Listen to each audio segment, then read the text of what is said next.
counterintelligence arrests this year alone is a 30% increase from the same time period last year for the CI work at the FBI. I'm proud when we can share our successes, such as when an espionage charge was brought against an active-duty U.S. Navy sailor caught spying for the People's Republic of China.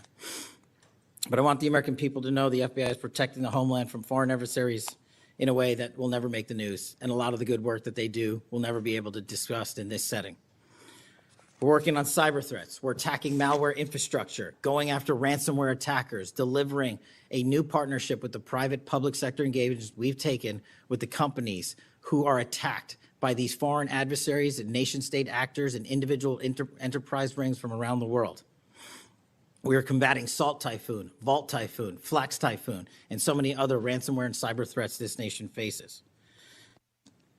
We're also arresting people such as Tajik national in Brooklyn, who is suspected of sending tens of thousands of dollars to support ISIS. We're going after the new form of what I refer to as modern-day terrorism in America, 764 crimes that involve harming our children by going after them online, causing self-mutilation, suicide, sexual abuse, and steering them in the wrong direction. Currently, we have 3,500 international terrorism investigations. Specifically, we have in this country 1,700 domestic terrorism investigations, a large chunk of which are nihilistic violent extremism, NVE. Those who engage in violent acts motivated by a deep hatred of society, whatever that justification they seem is. The FBI has seen a 300% increase in cases opened this year alone versus the same time last year. In the last couple of months, the FBI secured a guilty plea for a man in Tennessee who attacked an energy facility with drones and explosives. We secured the indictment of a violent Sinaloa cartel faction leader in Chicago on narco-terrorism charges. Our folks in Sacramento collaborated with domestic and international FBI's flagship Operation Summer Heat. We used this initiative at the direction of the President and the Attorney General, surging resources to our major and mid-major cities across America, conducting intelligence-based operations to target the worst of the worst, to target the gangs, to target the transnational organizations, to target the TCOs, and to target the drug trafficking cartels. And we have taken them out city by city. There's a lot of work left to be done, but we're off to a great start. Just ask the citizens of Seattle, Miami, Memphis, Charlotte, Chicago, and so many more places. Specifically in New Orleans and Nashville alone, there has been an increase in the number of violent crime arrests by an average of 250% for each of those cities. And there has been a drastic reduction in crime across the board in mid-major cities across this country, thanks to the men and women of the FBI. How are we doing that? We are attacking the drug epidemic. We've seized nearly 1,000 kilograms of meth and cocaine off the streets of America. We've taken over 1,600 kilograms of fentanyl off the streets. Maybe one of the greatest achievements we have this year, 1,600 kilograms of fentanyl. That's a 25% increase from the same time last year. To put things in perspective, that's enough fentanyl to kill a third of the American populace, 115 million Americans. We're also going after the companies that manufacture these precursors overseas in places like mainland China and their cutting agents. In fact, this month in Cincinnati, we announced groundbreaking charges aimed at the individuals and businesses responsible for flooding these opioids and their precursors and cutting agents into the streets of America.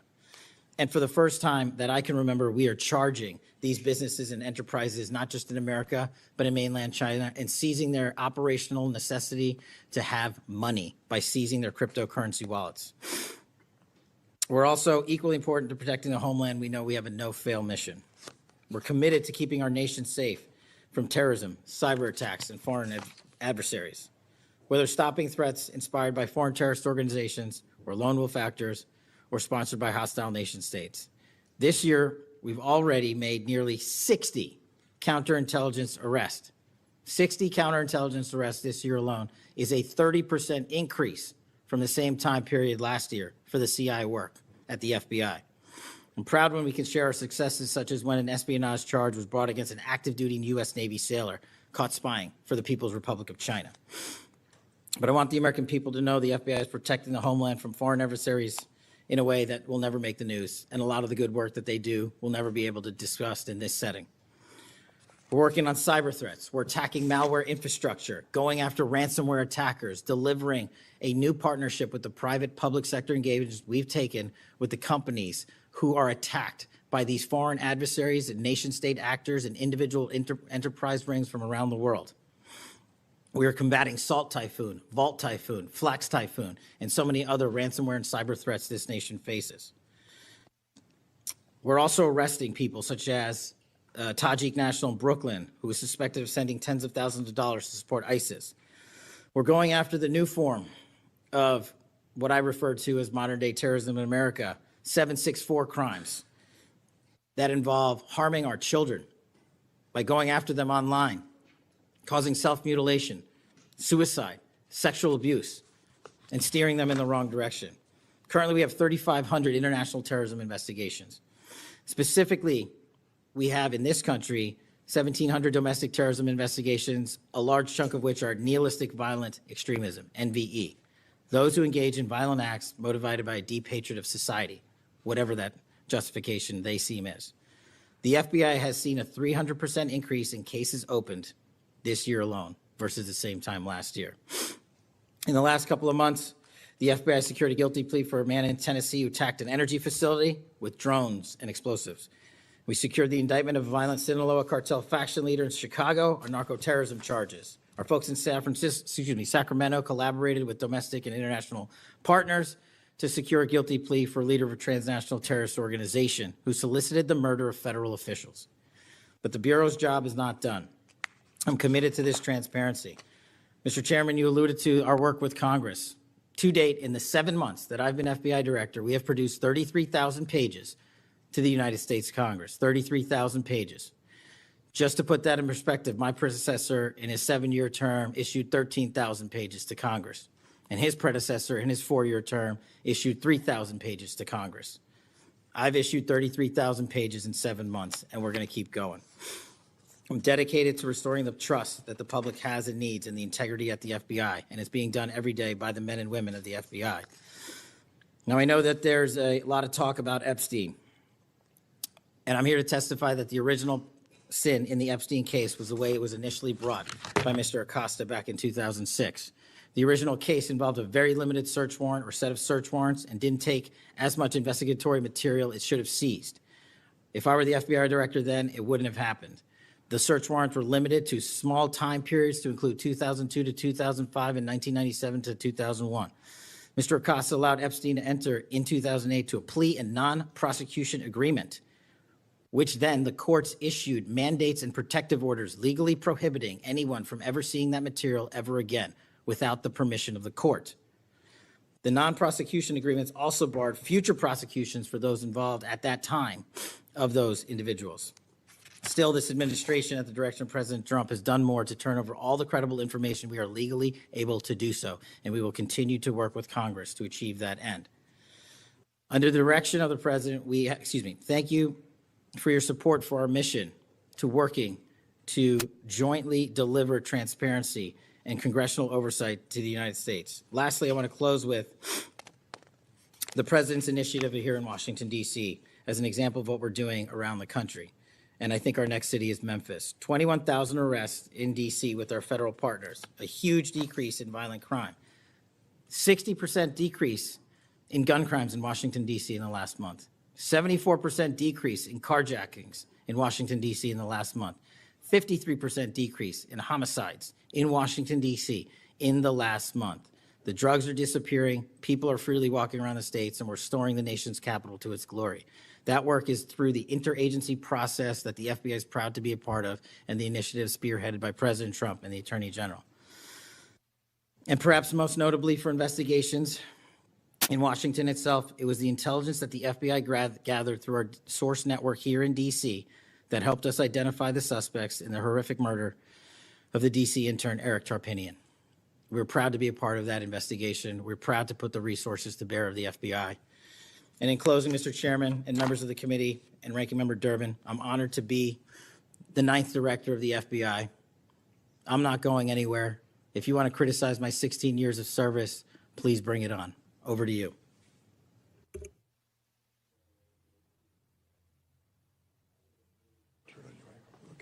It's on. closer. Yeah. I've observed when, whether it's Republican or Democrats, want a yes or no answer, that the witness and the senators talking over each other. So I thought what I'd do this time, rather than have that happen, if there's something you don't get a chance to answer because of the demeanor of a Republican or Democrat senator, before we, when we get done with that questioner, I'd give you a chance to fill in if there's something you didn't get a chance to say. Since 2019, I've sought greater transparency about Jeffrey Epstein and the government handling of the matter. I've continued to investigate during this Congress. Director Patel, was Jeffrey Epstein an intelligence asset for the United States government or the foreign government? And if so, which agencies or governments? Mr. Chairman, I can only speak to the FBI as the director of the FBI, and Mr. Epstein was not a source for the FBI. Okay. Would you commit to providing my office with all classified, non-classified records relating to the Epstein matter? I will commit to providing all records I'm legally permitted to do so under the court orders.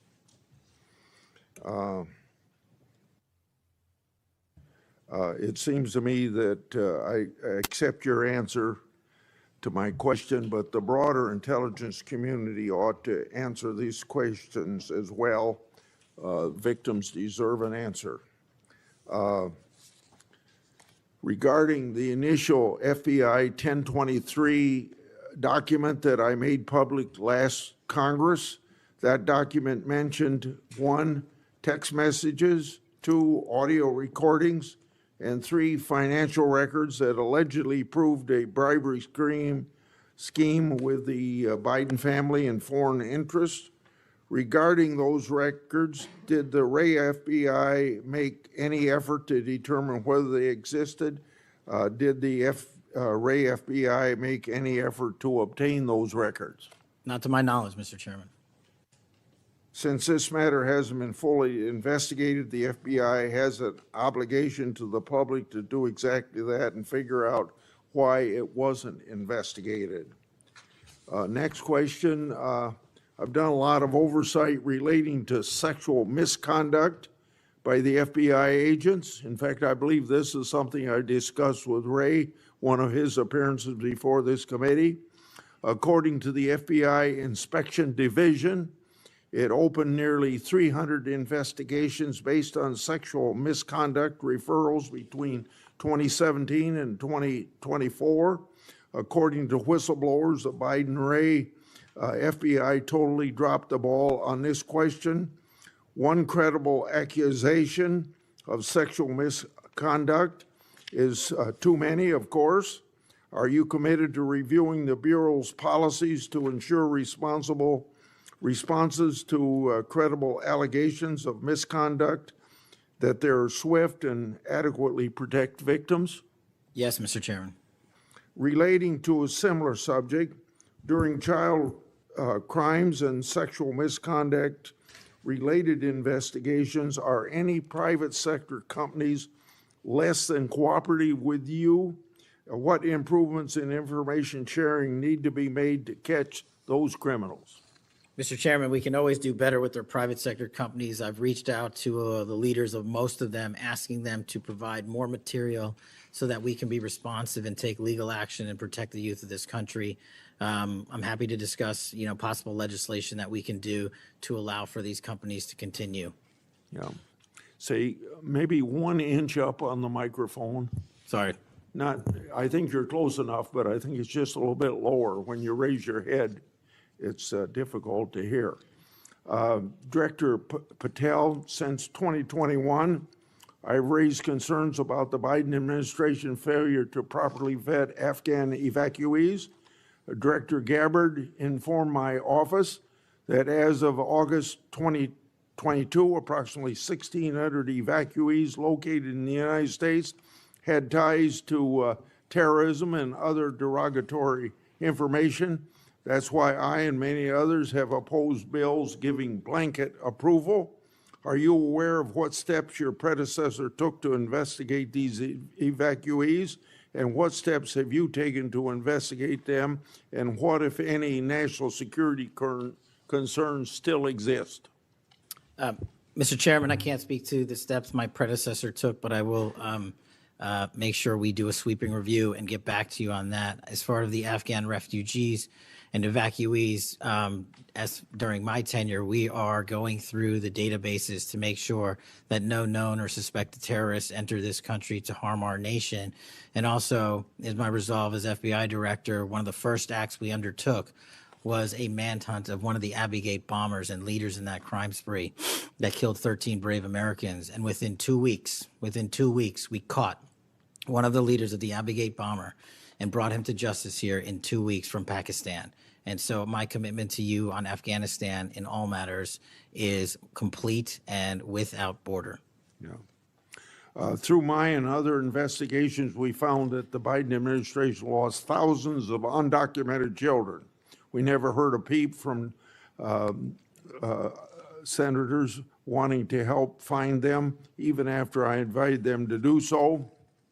In September 2025, the Trump Health and Human Services announced the creation of an interagency crime coordinator cell to find these and other missing children.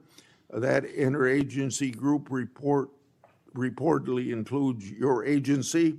What resources and personnel have the FBI assigned to this new interagency effort, and what steps have the FBI taken to assist in locating missing children that the incompetent Biden administration lost? Protecting our youth is maybe the top priority for the FBI. As it specifically relates to your question, Mr. Chairman, as I stated, we've surged resources not just to this cell, but across the nation to our FBI's field office to locate children who have been trafficked, who have been victims of sexual abuse. And we have located 4,700 children in the 7 months since I've been FBI director. And that is a 35% increase from the same time period last year. And we're not stopping, and we're committed to doing that work on our tribal lands as well. And we are finding victims of child trafficking and child abuse every county and every district, and we're not going to stop. Okay.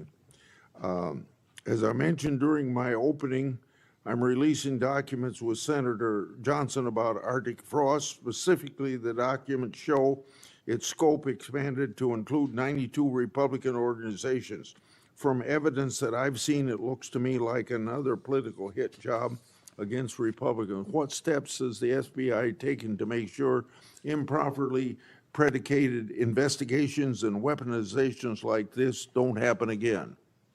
The simple answer, Mr. Chairman, is the FBI will only bring cases that are based in fact and law and have a legal basis to do so. And anyone that does otherwise will not be employed at the FBI. We are doing a prospective and retrospective analyses of individuals who may have weaponized the department and the agency. And as I've committed to you during my confirmation hearing and my conversations with you, this FBI will not be weaponized anymore in either side of the aisle. In June of this year, I raised concerns about the FBI's use of restricted access and prohibited access systems. According to the FBI, quote, when search teams that exist in a prohibited access status cases are searched in Sentinel, the particular search will receive a false negative Sentinel search response, end of quote. Clearly, this is not only affects FBI agents, it impacts congressional requests and court cases, and the Biden administration used it to thwart oversight. How are you ensuring that restricted access and prohibited access files are produced to Congress during court cases? And have you identified any Biden family records in restricted and prohibited status? As I've committed to you with my transparency initiative, whether it's restrictive or prohibited, every single thing we can legally provide to Congress, we will. We've also restructured how these restrictive and prohibited cases are labeled and provided access to more people in the chain of command so that more people have knowledge of what these restricted and prohibited cases are, including myself and the deputy. Do you commit to providing any records that are available? I do, sir. You've publicly said that your team, quote, found a room that Comey and others hid from the world in the Hoover building full of documents and computer hard drives no one had ever seen or heard of. That's a quote from you. I've received a whistleblower disclosure that the room contained some information kept outside the FBI record keeping. I also have been informed via a whistleblower disclosure that the room included materials related to Special Counsel Mueller, former Director James Comey, and other documents maintained outside of the FBI. Has the FBI now reviewed and analyzed those records? Has the FBI properly recorded the documents? And these records are clearly responsive to my, as well as my colleagues' congressional requests. What steps have you taken to ensure all responsive records are produced to Congress? That has to be my last question. What's supposed to happen is leadership at the FBI is supposed to, pursuant to the Records Act, correctly store these records at our Information Management Division, IMD. In this room, we found a plethora of hard drives, computers, hard documents, soft documents that were not so recorded, a voluminous amount of information. So we are continuously processing that information. So A, we subscribe to the Records Act and commit that those records will be kept permanently at the FBI. 2, we are reviewing those materials. A lot of those materials are related to ongoing investigations. And 3, we are on a rolling basis providing Congress the documents that we can, and we will continue to do so. Okay, thank you very much. Senator Durbin. Thank you, Mr. Chairman. Director Patel, in addition to the extensive purge of nonpartisan career FBI official reports indicate that dozens of remaining officials have been subjected to polygraph exams to test their loyalty. My understanding is that approximately 40 officials have been asked to sit for a polygraph during your administration, and several have been asked whether they have ever made negative comments about you. Director Patel, FBI agents pledge their loyalty to the Constitution of the United States, not you personally.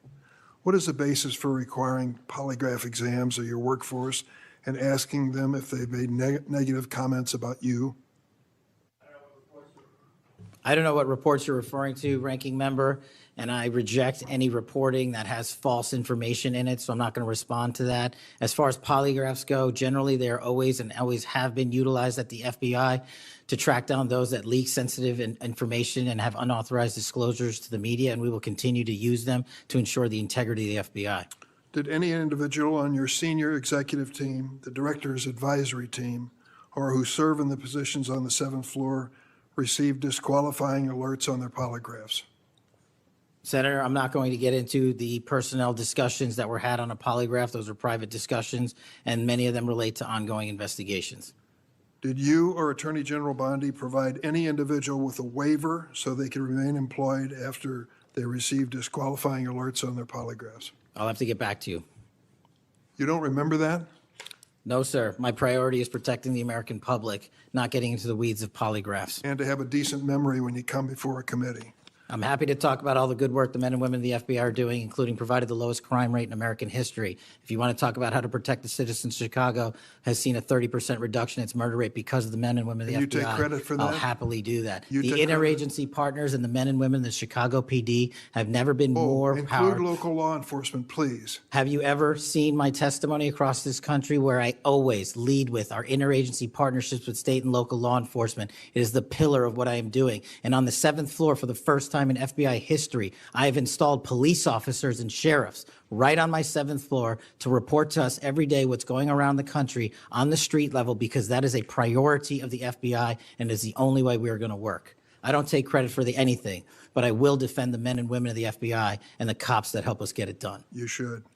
Director Patel, to your knowledge, did a whistleblower ever make a disclosure to Attorney General Bondi indicating that the New York field office was withholding Epstein-related records? I'm not familiar with that whistleblower. You know that there was such a whistleblower? I'm not familiar with that whistleblower. In response to the blowback she received, Attorney General Bondi also pushed the FBI to review approximately 100,000 Epstein-related records on an arbitrarily short deadline in March, and the FBI was directed to flag any documents that mentioned President Trump. Nothing came of that review until July, when DOJ and FBI released an unsigned memorandum stating there is no incriminating client list. Why was this July 7th memorandum unsigned? Would you prefer I've used AutoPen? Why was it unsigned? The memorandum had the insignia of the Department of Justice and the Federal Bureau of Investigation. And in our effort to secure transparency for the American people, because the 3 prior administrations had not done so, we conducted an exhaustive search of everything related to the Epstein cases, and we produced what was legally and permissibly able to be produced to Congress and the American public. So and there's a congressional subpoena, and we're continuing to do so. Did you personally direct that investigation so that you would sign such a, Did I personally direct what investigation? of the Epstein records for any reference to President Trump? Again, you are citing reporting that I think is baseless. We conducted an investigation of the Epstein case files pursuant to the direction of the President of the administration to provide all credible information, and we are working with Congress pursuant to a congressional subpoena to turn over all the documents we can. All individuals. Who at DOJ and FBI was responsible for its drafting and conclusions? Many individuals at the Department of Justice and the FBI are There was responsible. no lead person? The Attorney General leads the Department of Justice, and I lead the FBI. So the Attorney General was responsible for that? The Attorney General leads the Department of Justice. Director Patel, much like you, Deputy Director Dan Bongino was a conspiracy theorist who built a lucrative career making inflammatory and unsubstantiated statements about the FBI that would be disqualifying in any administration that cared about nonpartisan law enforcement. For instance, Mr. Bongino called the placement of pipe bombs outside the DNC and RNC headquarters on January 6, quote, an inside job, and went on to say, this was a setup. I have zero doubt, and whoever goes into the FBI, you better get an answer about why. Director Patel, you and Deputy Director Bongino are now leading the FBI. What is the evidence to suggest the pipe bombs placed outside of the DNC and RNC on January 6 were an inside job? I appreciate the opportunity to discuss Director Bongino's mind record. So many on this committee and the media jettison our 31 years of public service. Can you answer the question, sir? I'm answering the question. You're questioning the integrity of the Deputy Director of the Asking FBI you and mine. if you found and any I'm going to evidence. answer the question. I'm The pipe asking- bomb investigation is ongoing, and I'm not going to discuss Ongoing? the details of the pipe bomb investigation. Mr. Bongino was a Secret Service agent for 15 years, a police officer for 5. I served this country in multiple administrations for 16 years. We were also private citizens, and we are now back in government service. And what we have the ability to do is set aside our personal beliefs to deliver the mission of justice for this country, and we're doing it day in and day out. And I find it disgusting that everyone and anyone would jettison our 31 years of combined experience that is now at the helm of the FBI, delivering historic results at historic speeds for the American people. So you have no evidence? I got a lot of evidence, and I'll give it to you when I can. Yeah, I'm looking forward to it. There's a New York Times story this morning about Chris Meyer. As I understand it, he was your personal pilot, at least for some period of time. Mr. Meyer has quite a record himself. Flew over 350 hours as an Air Force pilot on 3 aircraft types in Afghanistan. Mr. Jardina, another former FBI agent, a 1999 graduate of U.S. Naval Academy, commanded 100 Marines in combat during the 2003 invasion of Iraq, participated in several firefights, followed up with 2011 deployment as reservist to Afghanistan, where he interrogated senior Taliban officials. It appears that you terminated these 2 agents. Why? I'm not going to get into personnel decisions that we made. So you're not accountable for your decisions to take people who've served our country so admirably and terminate them without any cause? That's a one-sided story. Anyone that has been terminated from the FBI, generally speaking, failed to meet the needs of the FBI and uphold their constitutional duties. And you providing a one-sided story from your perch is absolutely disgraceful, because the men and women of the FBI deserve better. And your attack on the current leadership of the men and women of the FBI is equally disgraceful, because now you're attacking the leaders that are our brave SACs in the field who are doing the job that this country needs. It's disgraceful. And we will continue to do it. excuse me, it's disgraceful when Mr. Meyer and Mr. Giardina, who served our country so well, are terminated apparently because of the rants of a broadcaster. That is your all- opinion. It is not a fact. Well, it's certainly my opinion I can back up with fact. Let me ask you to explain the situation in Baltimore, if you will. Did you read the story about the termination of the project in Baltimore? Which story? 764 Group? Sorry. Which story? 764 Group, the Baltimore agents were investigating. Are you familiar with that? No, sir. Well, I'm not going to go into detail. It would take too long to do it. But apparently that this group, 764, a nihilistic, violent extremist group, seeks to blackmail children to perform vile acts on a camera under investigation by Baltimore, which was terminated by you. I'd like you to respond in writing, if you will, as to the circumstances of that termination. Sure. Our operations against NVEs, as you're referring to, has been historically high, and we've taken down multiple NVE rings, including 764 rings, who are harming children and causing them to be mutilated and Last commit question. suicide. Can you explain why you are eliminating the requirements for a college degree for your agents? I appreciate the opportunity to address that. You said in your opening statement, we are reducing the training requirements at Quantico. We are not. We are expanding them. You are referring to an 1811 crossover program because I believe the men and women of places like the DEA, the ATF, and the Marshal Service and the Secret Service who want to work at the FBI should deserve that opportunity in a shortened, conbridged program, which we provided. We are also keeping the 18-week BFTC as is traditionally been held at the FBI. So we're not reducing any requirements. We are increasing those that we bring into the FBI. Did you change any of the requirements on college degrees? We are allowing police officers who have served for a number of years to come into the FBI who did not obtain the requisite college degree to apply to be federal agents because we feel they have the street level experience we need to conduct this mission. I yield, Mr. Chairman. I have to respond to this business about you not treating employees properly because I served under the previous administration when Democrats willingly turned a blind eye to Biden administration retaliation against my whistleblowers. They didn't get due process when their careers and lives were upended. I'm talking about people like Dina Perkins, Jeffrey Veltri, Timothy Dunnan were removed from their positions. Several whistleblowers were reported that they targeted FBI employees for their political beliefs by suspending and revoking security clearances. One FBI whistleblower said that Perkins, Vetri, Dunnan, and other FBI leaderships were, quote, responsible for what happened to me and my family, ensuring that they no longer work at the FBI isn't retribution, it's responsible leadership.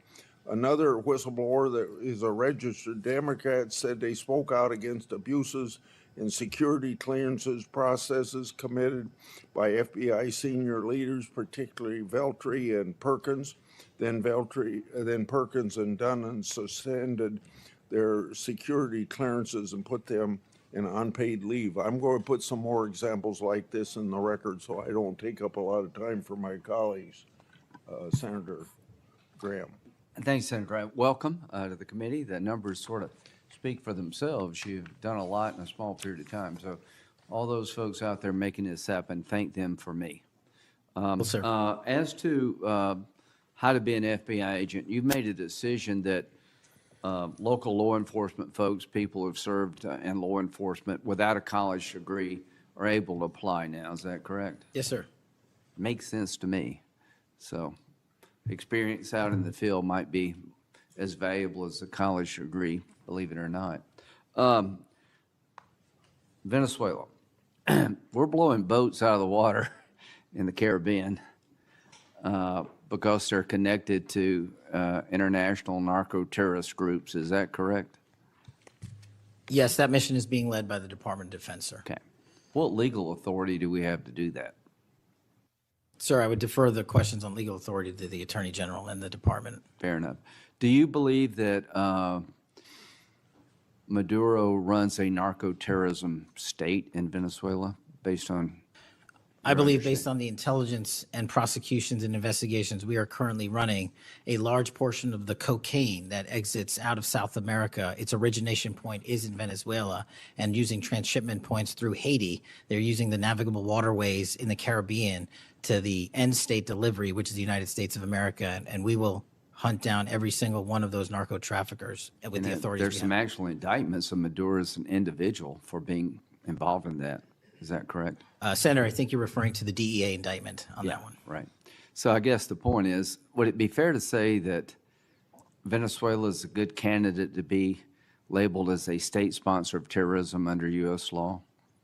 Senator, from my perch, we will provide the intelligence necessary for anyone who meets the threshold to be a state sponsor of terrorism, and this administration has I expanded. think they are, so we'll be going down that road. China, on a scale of 1 to 10, 1 being nothing, 10 being great, how is China helping with the fentanyl problem here in the United States? Under this administration, we have taken, as I highlighted the Cincinnati case, the precursors are the problem. The fentanyl is the end state that kills American Well, citizens. the precursors are made in China, right? They're made in China. And so for the first time in a decade, I had a call with my counterpart in the MPS, the Ministry of Public Services, to attack the precursor chemical companies and have those chemicals Is it labeled. too early to rate the success? We have indicted multiple businesses in China. We've also cut off the transshipment points of those precursors. They switched. Once we got on their track about their delivery routes to the Mexican drug cartels directly, they started going to India. We called the Indian authorities, and they shut down those transshipment points. So we're continuing to work with our So partners China overseas. is helping, would you say? They are starting to help, and we are hoping, under this administration's leadership, we can get more of Let their me help. know, in the coming months if that continues, because if they are helping, that's a good thing. Yes, I think sir. we need to celebrate the breakthrough. If they're not, that would be a bad thing.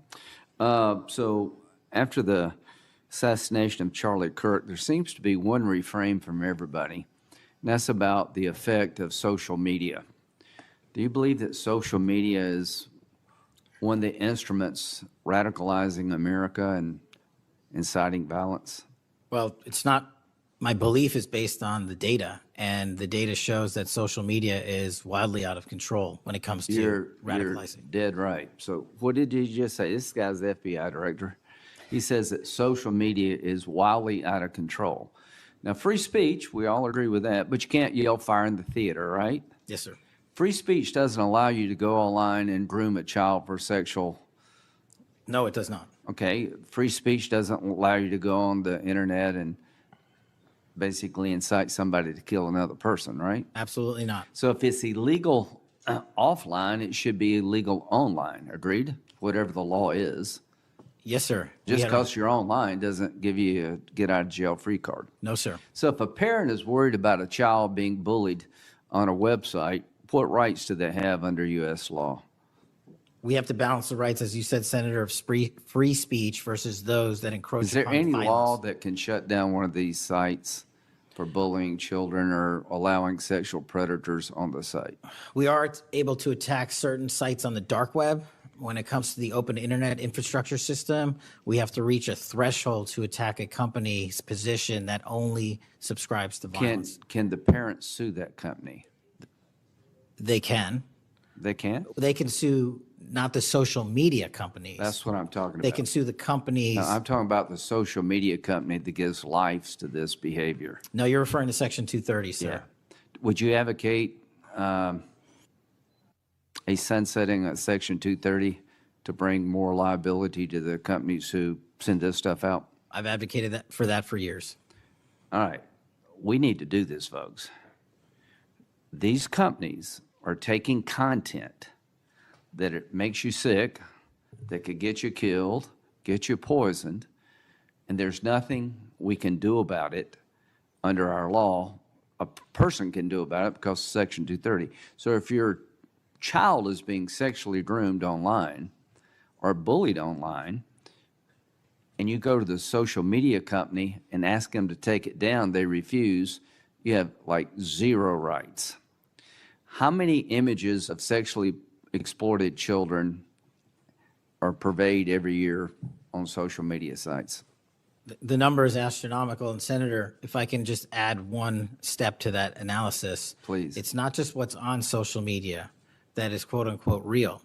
It's the introduction of artificial intelligence and Right. generative AI that is creating even more child sexually abused material and even more sexually violent acts online and mimicking people.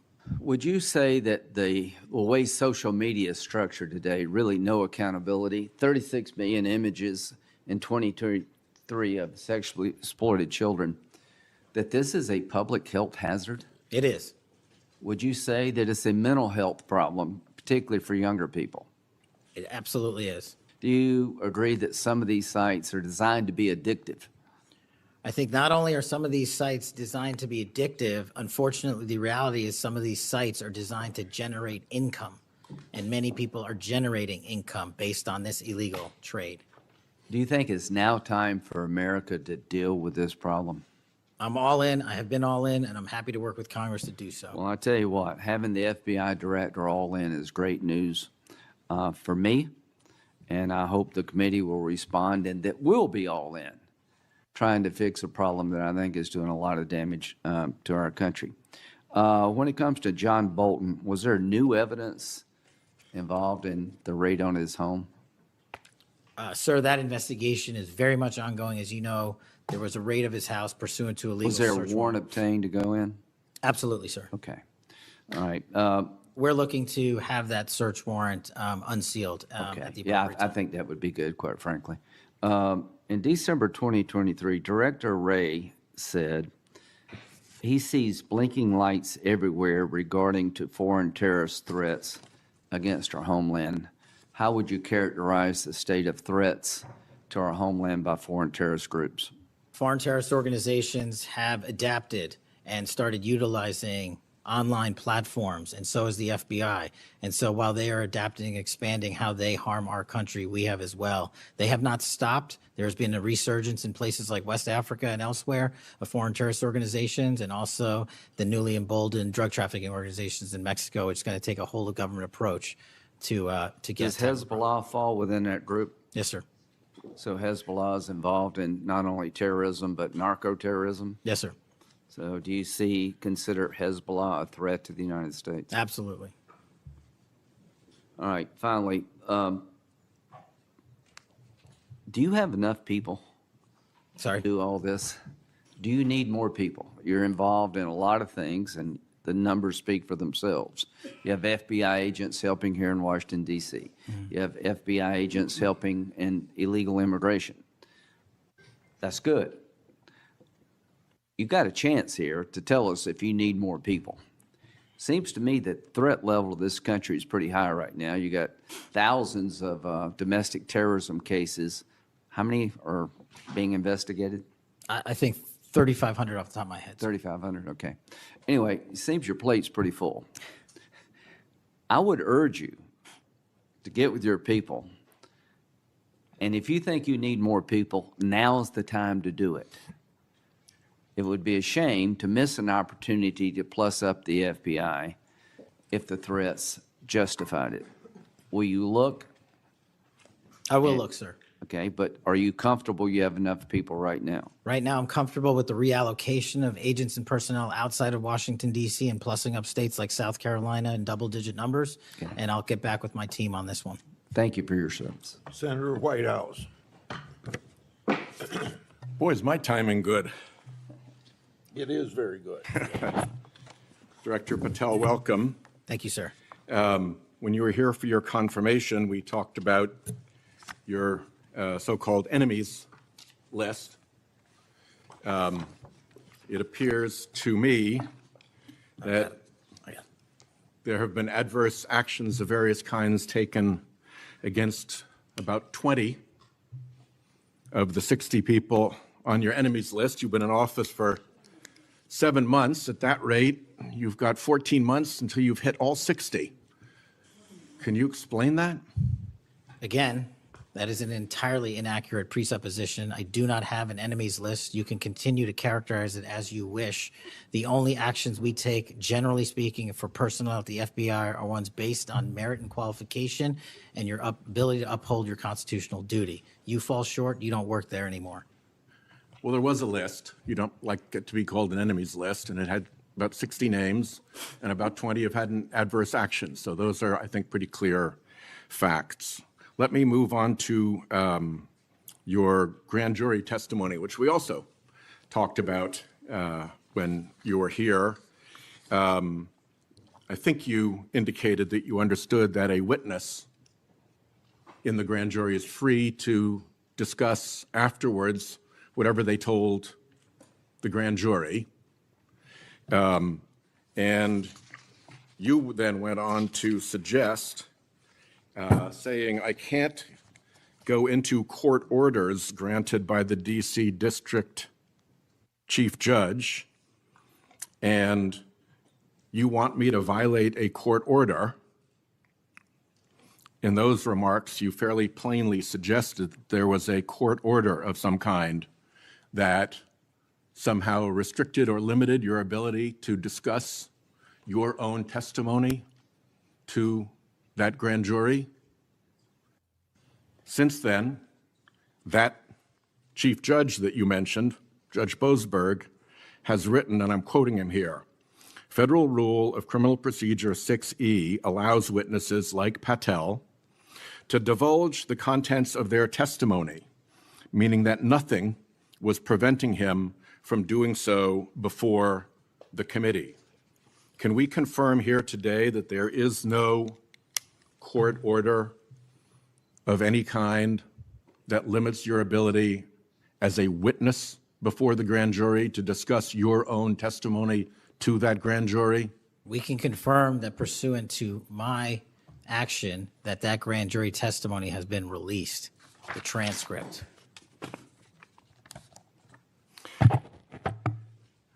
Let's, in what forum was it released, may I ask? Publicly. Okay, we'll check on that. The FBI does background investigations. In the case of a U.S. attorney, Jeanine Pirro, it has come to light that in a civil proceeding, that Fox News executives, prior to her confirmation, called her, I'm quoting here, a reckless maniac who makes, quote, insane comments, and said, I don't trust her to be responsible, and noted her penchant for what they called random conspiracy theories on weird internet sites. My question to you is, did that turn up in her background investigation? For any background investigation, Senator, we do not discuss those publicly. And for every background investigation, when there's an adjudication, it is not made by me. It is made by the career professionals who run the inspection division and background check system. Do you know if that information was found? You see, we're an oversight body here, and there are really three possibilities here. One is that the FBI background investigation didn't find that stuff. That's worth noting because these investigations, full field background investigations, are supposed to find that stuff. That's possibility one. Possibility two is that the FBI did in fact find that information and then did not report it to the administration or to the committee. And the third is that you found it, you reported it to the administration, and they went ahead with her nomination knowing that she had been described as a reckless maniac who made insane comments, who wasn't trusted by colleagues to be responsible, and who had a penchant for random conspiracy theories on weird internet sites. Are you saying that this committee does not have any authority or reason to look into which of those things is true? This committee can look into anything it wishes. I'm telling you that the background investigations that are done by the HRD division are done by career individuals. They do not report the details of those to me. They adjudicate those independently and individually. That's how it's always been done. What happened during the pause of FBI background investigations that was alleged in the complaint against you and the FBI by the FBI agents who were terminated? On February 12th, Emil Bovee directed the FBI, quote, to pause any FBI background investigations of Trump nominees until Patel was confirmed, which happened on February 20th, is the general description of what they alleged. Why, do you know, were background investigations paused? Was it so material like this could be scrubbed out of them? And have they been resumed without that pause fully and normally after your arrival on February 20th? I can speak to the time period since I got there. Background investigations have been ongoing across the board at the FBI. Why was the pause, do you know? I was not there. Wasn't explained to you when you got there? Oh, by the way, boss, they've had an 8-day pause on background investigations. You think that would be something that would be explained to you at some point? Again, I leave it to the men and women at the HRD division to run background investigations. I do not interfere with them. I get that. But what I don't get is whether you were told about that pause, and why would you not be told about that pause? I don't recall that, sir. All right. The allegation also relates that part of the employee review of senior staff was whether or not they voted for Kamala Harris in the 2024 election. Since when is who you voted for a proper question for agents to be asked? I don't know what allegation you're referring to, Senator. If it's from an ongoing matter in litigation, I can't discuss that. But what I can discuss is I can only speak to the FBI's background investigations. There are other background investigations conducted across the government. I can only speak to mine. So just to clarify, I'm not talking about the FBI full field background investigations. I'm talking about internal employee reviews for promotion, for termination, for job actions of various kinds. And my question to you is it now the policy of the FBI to ask agents who they voted for, and since when is who agents voted for a proper question for the FBI to ask? Taking those in reverse order, it's not a proper question, and it's improper to allege that I'm doing that. And also at the FBI specifically, under my leadership, we do not ask who you voted for. And just one correction for the record, if I may, Senator, it's Security Division that runs background investigations, not HRD. Okay, I'll accept that correction. And in the event that we cannot locate your grand jury transcript, just expect a question for the record that will give you the chance to either provide that transcript again if it had been previously provided, or to make the statement that Grand Jury Rule 6E allows you, to the best of your recollection, truthfully, about what it is that you told that grand jury. Do you understand that? That's why I wanted the transcript released, and we'll get it to you, sir. Thank you very much. Thank you, Chairman. I think I want to take an opportunity when we hear about your political weaponization to remind my Democratic colleagues that what's happened the last decade, federal law enforcement, intelligence community, even when Trump was president, has thrown everything at him. They've even gone after his associates and Republican Party organizations. One investigation after another, one prosecution after another.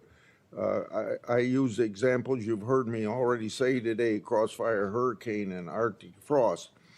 These were all built on defective foundations of political bias. And then we released the Clinton Index and the Durham Index to and the FBI's failures to investigate. So I've been acquainted with this because I've been trying to get to the bottom of it, and we had to get a new FBI director to get all this information, Senator Cornyn. Director Patel, welcome. Thank you for your willingness to serve in this very challenging position. How many people work for the FBI today? Approximately 36,500, give or take. I've always wondered whether an organization that big and that diffused all across the nation was actually capable of being managed. Have you experienced any surprises in terms of the, as the director, in terms of your management of the organization? In my experience, Senator, the leaders in the field are supposed to lead. So we have empowered and we've changed the structural operation of the FBI to empower SACs in the 56 field office, 55, 56 come 1 October, to lead the mission. We've also empowered the respective assistant directors and operational directors to lead the mission. That is how you manage 36,500, 37,000 people. No one or two people can do it. And that's been the transition, is the power structure is being pushed out to the field operations. It sounds like a very practical way to approach it. And how is morale? Morale, when I travel around the country, in my experience, has never been higher. The FBI and the police officers that we work hand in glove with across this country are excited to do the work. And the stats that I'm citing are no achievement of mine. The stats that I'm citing in the 7 months that I've been there, such as a 42% increase in cyber arrests alone this year, is because the men and women at the FBI have been empowered in the field. They want to do the work. They're getting the opportunity to do the work. And with our great partners in the respective states like Texas, and where we just returned a top 10 most wanted fugitive in Cindy Singh, are getting the ability to make those prosecutions a reality. By the way, Senator Durbin was asking about polygraphs. Aren't polygraphs a standard part of the standard test given to people with security clearances across the intelligence community? They are. As a condition to maintaining your security clearance? I believe they are. Speaking of intelligence, one of the things that I've wondered about over time is, the FBI is a premier law enforcement agency in the nation, but you also have other important responsibilities in counterintelligence. And there's been different debates or people wondering whether, including me, whether that's an appropriate role for the FBI to play. And I guess the most challenging part of that is, if it's not at the FBI, where would it go?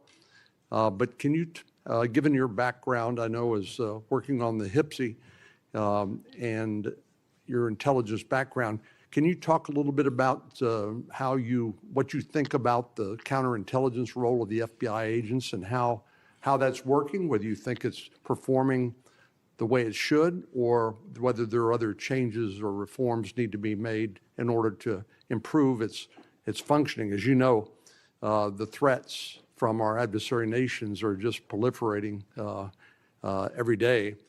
So what do you think? The espionage activities of our adversaries have never been so high, and I think the counterintelligence mission is properly housed within the FBI because we've been vested with those authorities for Congress, and I believe that mission set is working. And if I can, sir, since January 20th of this year, the FBI has made 55 arrests on the counterintelligence mission alone. That's a 30% increase in CI arrests from the same time year-to-date last year. We've arrested 33% increase in PRC counterintelligence arrests, an 83% increase in Russia counterintelligence arrests from the same time last year, then a 60% increase on Iran counterintelligence arrests from the same time period last year. So we are already on total exceeding the entirety of the number of arrests from the previous year on counterintelligence matters across the board. And in my opinion, the FBI is the only agency that can do it. Now, we work with the interagency to do it, and we need them, but we have the mission set. Thank you. You know, sometimes I wonder whether we sort of repeat the way we do things because we've always done it that way. And I'm getting up to building up to this issue of the narco-trafficking and what President Trump has ordered the Defense Department to do in terms of to take out some of these transnational criminal organizations that are importing poison into the United States and responsible for killing tens of thousands of Americans, maybe hundreds of thousands of Americans over time. Do you think a law enforcement model for dealing with these narco-traffickers is adequate to deal with the threat? Or do you think we need to start thinking about this in maybe new and different ways? Obviously, we're not engaged in a war per se, although it is a war metaphorically. And the law enforcement model seems to be not working from the standpoint of dealing with the volume of the threat and the magnitude of the threat. Do you think we need to start thinking about how do we deal within constitutional legal parameters to deal with this problem in a different way to be more effective in protecting the American people? Absolutely. And the way to analogize this and why I've advocated for the designation, and I'm thankful that the Trump administration has designated these cartels and narco traffickers as foreign terrorist organizations, is because we must treat them like the foreign terrorist organizations post 9/11. We must treat them like the Al-Qaedas of the world because that's how we're operating. And just treating them with law enforcement capabilities alone was wholly insufficient to wipe out the targets in their entirety. They always had the next man up philosophy. If you take out the leader, they got 10 guys behind him. But in order to eliminate, and that's the key, eliminate the drug trade, and eliminate the pouring into this country of narcotics, we have to use our authorities at the Department of War and the intelligence community to go after the threat like we did terrorists when we were manhunting them. And now we have that ability, and we're seeing that in live time, whether it's on the strike on the boat or going down into Mexico and working with our Mexican authorities with these intelligence assets to say we've located not just the person in charge, the cadre in charge, but the entire network. And we are now able to dismantle that entire network. It's going to take time. The manhunt after 9/11 took some years, and this is going to be a years-long mission. Well, I'm glad you mentioned the counterterrorism mission because we've had a lot of experience, the U.S. government writ large, with dealing with terrorism in the Middle East and elsewhere. And obviously, some of our friends and allies, like Mexico, for example, are very sensitive about sovereignty and being able to control what happens on their territory. But yet we're beginning to see more and more cooperation, as you point out, in that regard. And so in your opinion, has the counterterrorism model, have the lessons learned by the U.S. government writ large, are they being aggressively applied? Are there other things we need to do to make sure that those skills, those lessons learned are applied more broadly to the threat of narco-trafficking?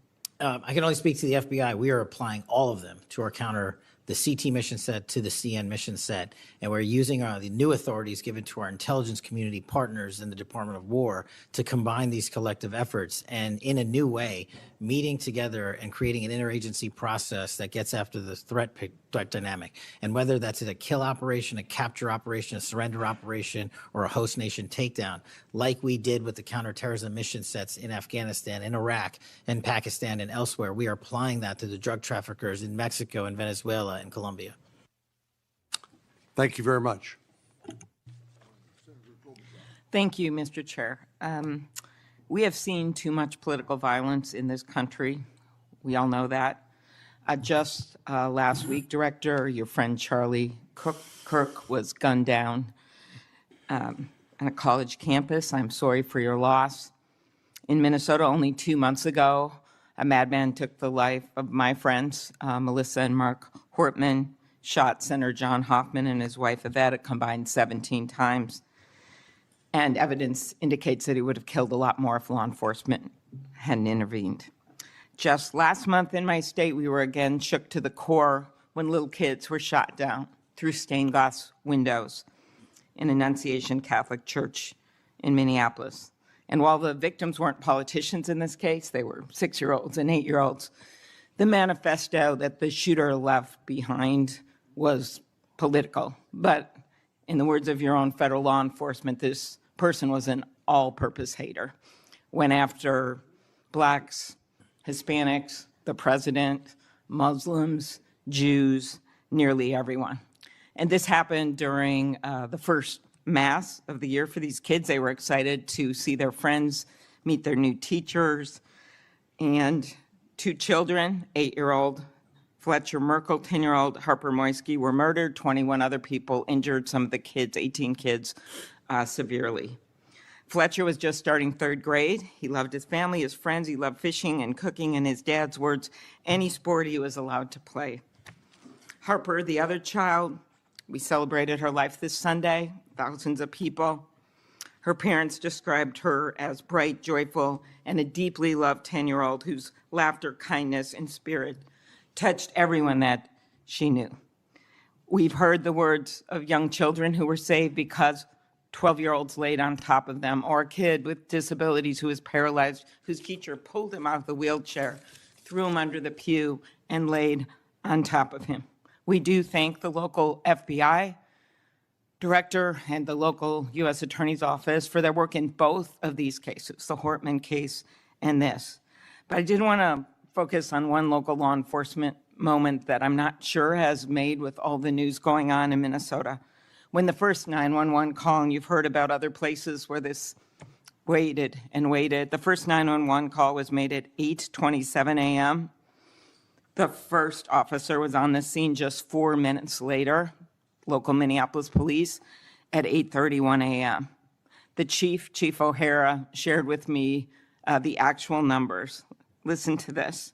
Over 20 people were in ambulances just 14 minutes, all of them, after the police got on the scene. 14 minutes after the first call. Tourniquets, stretchers, and they got them all to Hennepin County Medical Center or Minneapolis Children's Hospital. And I think it is worth looking at what happened there, because one of the dads whose daughter was severely injured, still in the hospital, that I met on Sunday, told me that there is absolutely no way his beautiful daughter would have survived if police hadn't been there. So it is worth looking at for all of us. So my focus on behalf of these parents, because I promised I would do this on Sunday, was just to figure out how we can do anything to stop this from happening again. So expanded background checks, ghost gun bans, every shooting is different.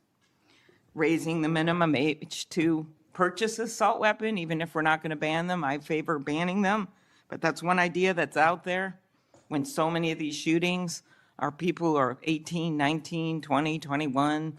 The one at Annunciation Church was 23. Both shooters in Uvalde and Buffalo had just turned 18 when they purchased the assault weapon bans. I'm not saying any one of these things would prevent every single shooting, but I really ask everyone to look at these. We also need to tackle social media, and I really did appreciate Senator Graham's questions. I think we have to protect free speech and not engage in censorship. But for years, I have supported repealing Section 230, which was made when these companies were little companies starting up in garages. And I think it is one way to get at making this better environment online and preventing violence. So my first question is on the assault weapon ban. Do you think that would be helpful in reducing gun deaths, Director? Senator, if I may, I want to answer the question, but thank you for your remarks, especially it relates to my friend Charlie, and I share and relay my remarks, my sentiments to you. Minnesota has suffered untold tragedy in these last few months, and whatever creativity we can use to eliminate even just one shooting, one horrific death, I am in favor of engaging with Congress fully to do. I don't have the answers. I don't know what will eliminate it in its entirety, but I'm willing to engage and explore new ways with you, Senator. Okay, thank you. And so, assault weapon ban, what do you think? Senator, I think there are instances on this legislation that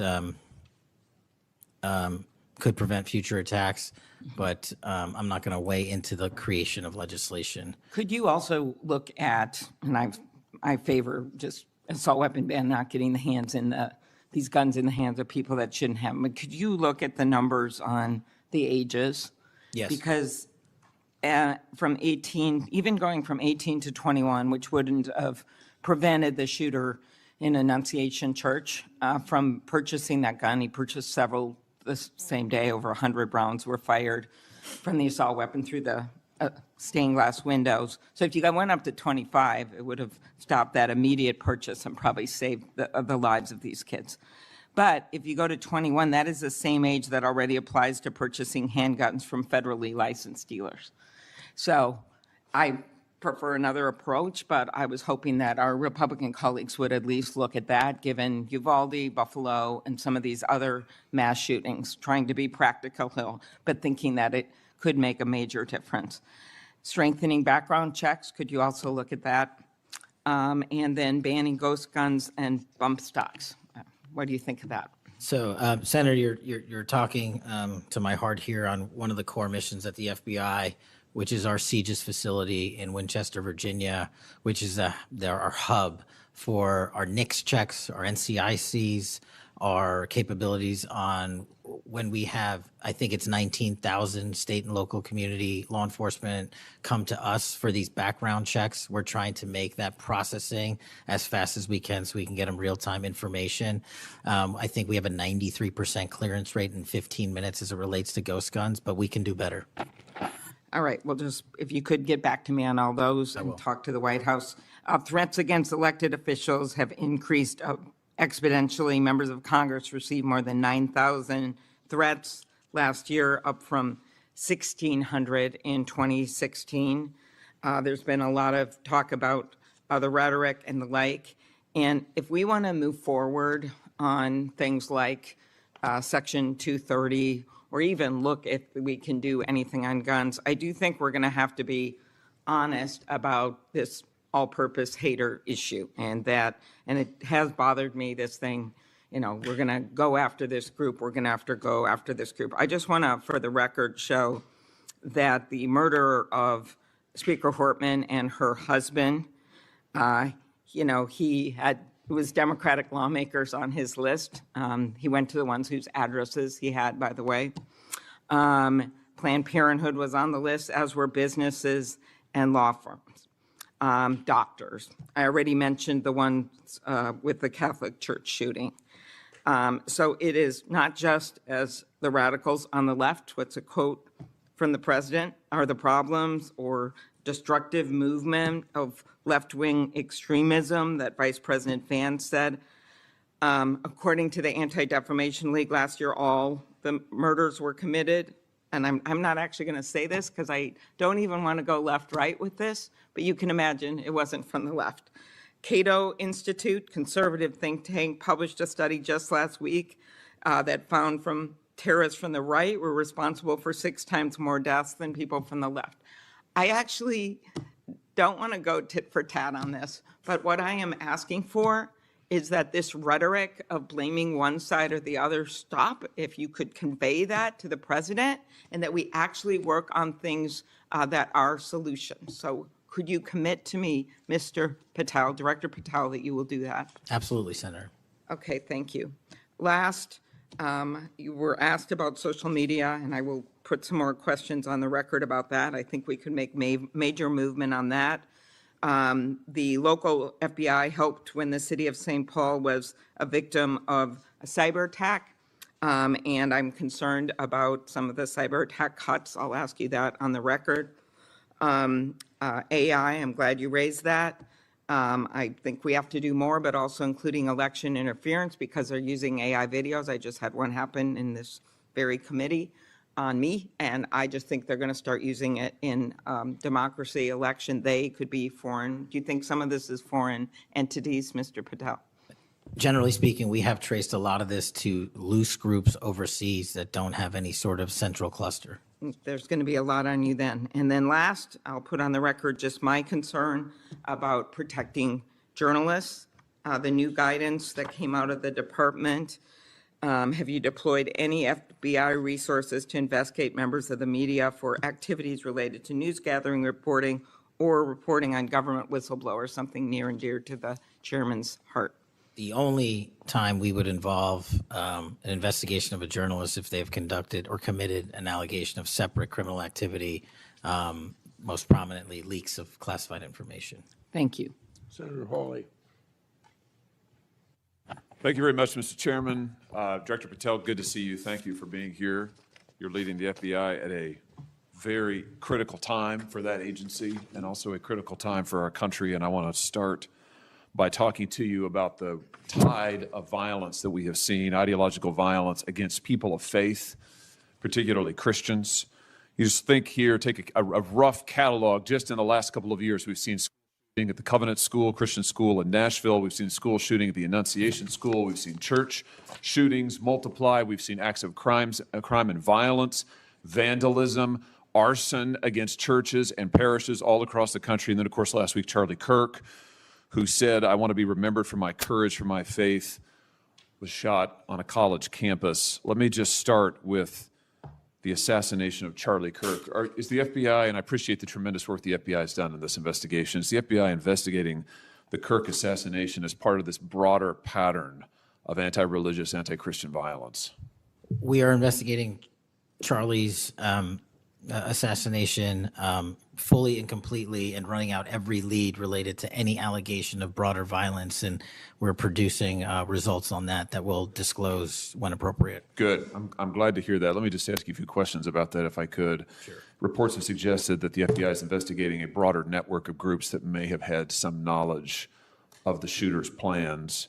Can you give us any details on that, following up what you already said in public? How's the FBI working to find other potential accomplices, folks who may have known about the shooter's plans, folks who may have encouraged him? Any update on any of that? So in terms of what we do for an interrogation perspective, we go and reach out to the family and community immediately. And we've conducted those investigations and interrogations with local law enforcement, and we're continuing to do that because those closest to the suspect are going to hopefully know the most about the suspect and his beliefs and his ideology. On top of that, unfortunately, it has been leaked that there was a Discord chat, and for those unfamiliar with it, it's a gaming chat room online that the suspect participated in. So what we're doing, we've already done, is serve legal process, not just on Discord, so that the information we gathered is sustained and held in a evidentiary posture that we could use in prosecution should it be decided to do so. And we're also going to be investigating anyone and everyone involved in that Discord chat. Okay, very good. I see the public reports that the Discord thread had as many as 20 additional users. It sounds like you're trying to run down all of that to see if that's accurate, who else may have been on that thread, what they may have known. Is that fair to say? It's a lot more than that, and we're running them all down. It's a lot more than 20? Yes, sir. And you're running all of that to ground? Every single one. Yeah, fantastic. Let me just turn to the broader question here of anti-religious, anti-Christian violence. Let me just give you a few stats that I'm sure that you're all too familiar with. Every person of faith in America certainly is. Major report this past year found that there have been over 400 instances of hostility against churches in the United States in the year 2024. Those included arsons, bomb threats, shootings, and firearm incidents. Another organizational report found that there were 500 attacks on Catholic parishes alone. So that number 415, that's all Christian churches in 2024. Another organization found 500 separate attacks on just Catholic parishes since May of 2020. Of course, we have the Covenant School shooting, the Annunciation School shooting in Minnesota, where 2 children were shot dead as they were praying in a pew. Here's my question. What is the FBI doing to take on this rising tide of violence that seems to be motivated by anti-religious hatred? Specifically, sir, we have 60 anti-Catholic hate crime incidences reported to us that are being investigated. Publicly, I can tell you we have 5 hate crime investigations with anti-Catholic bias ongoing currently in the states, in the cities of Kansas City, Louisville, Houston, Nashville, and Richmond. That's what I can say publicly. But any ideologically based attack against any faith, as a man of faith myself, will not be tolerated, and the full resources of the FBI are committed to all of it. Are you investigating any domestic cells that instigate or encourage or fund or in any way support attacks on churches or other houses of worship? Senator, you raise an incredibly important point that most people don't look at. I've always said we follow the money, and whether it's terrorism or attacks based on ideology or attacks on institutions of faith or people of faith, someone's paying for it, and we are reverse tracing those steps. We are not stopping at the perpetrator themselves. We are reverse engineering to hold those accountable in our investigations to who funded them and knowingly funded them, and we will bring the appropriate steps against them with our partners at DOJ. Good. I'm glad to hear that. We look forward to hearing reports on that progress. Yeah. Sorry about that.